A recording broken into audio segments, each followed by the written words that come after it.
Dalawang dati umanong pogo worker ang inaresto sa Las Piñas dahil sa pagbebenta umanong online ng mga pekeng pera. At sa Parañaque naman, 12 PUV driver ang huli matapos umanong maaktuhang tumataya sa Isabong. Saksi, si June Veneracion.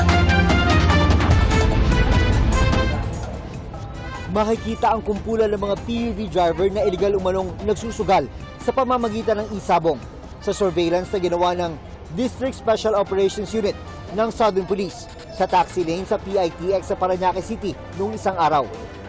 Kinabukasan July 3, inoperate sila ng mga otoridad. 12 driver ang arestado dahil tumataya umano sa Isabong.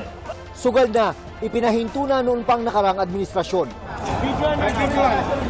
Nakuha sa kanila ang 2 cellphone kung saan makikita pa ang sultada ng mga manok. Hoy!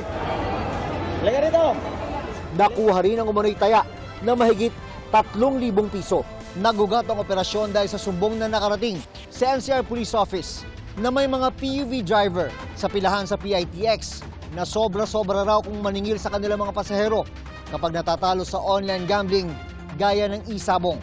Kapag isinusugal ng mga tsuper ang kanilang kita at binabaon ito sa mga pasahero, pamamagitan ng sobrang singil sa pamasahe, nagiging isyo ito ng kaligtasan ng publiko. Sana po ay tigilin na po natin ang pagsusugal natin dahil lang yung kapulisan ay agresibo po sa kampanya po sa illegal gambling. Naharap sa reklamong illegal gambling ang mga naaresto. Hindi ko po alam na illegal. Kasi meron siya eh. Nakakataya ka naman eh. Parang tanggal stress lang. Pagka nakapila, yun. Wala po akong app, sir, na kahit sa anong cellphone ko, sir. Itinanggi rin nila na sobra silang maningil sa mga pasahero para tustusan ang pagsusugal. May tao ron sila. Kaya hindi ka makakapag-overcharge. Kapatid si Dandan, matatak mo ka? Ha? 2 seller ng peking pera online ang tinarget naman ng entrapment operation sa Las Piñas. Nasaan nyo? Nakuha sa kanila ang 100 at 50 piraso ng peking 1,000 peso bill. Narestuhan namin sa salang Article 168, illegal possession of news or false treasury or bank note. Ikinasa ang operasyon dahil sa namonitor ng Bangko Sentral ng Pilipinas na pagbebenta online ng mga sospek ng peking 1,000 sa halagang 150 pesos kada piraso. Na-monitor kasi natin na may online group talaga na nagbebenta. So, several groups na to. Lantaran talaga kasi ang title nila is Fake Money / Black Dollar for Sale. Base sa investigasyon ng PNP Anti-Cybercrime Group, mga dating empleyado ng Pogo ang mga naaresto. They started selling this fake money nung nag-stop na sila doon sa Pogo operation.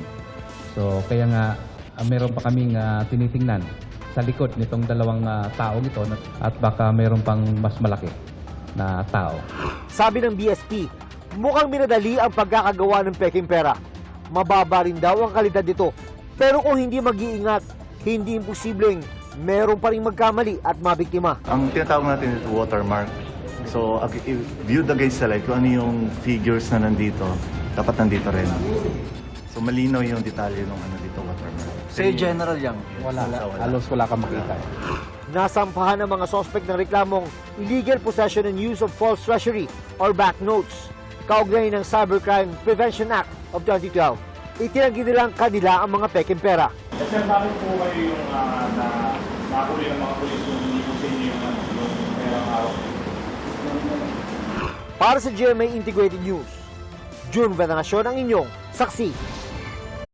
Mga kapuso, maging una sa saksi. Mag-subscribe sa GMA Integrated News sa YouTube para sa iba't ibang balita.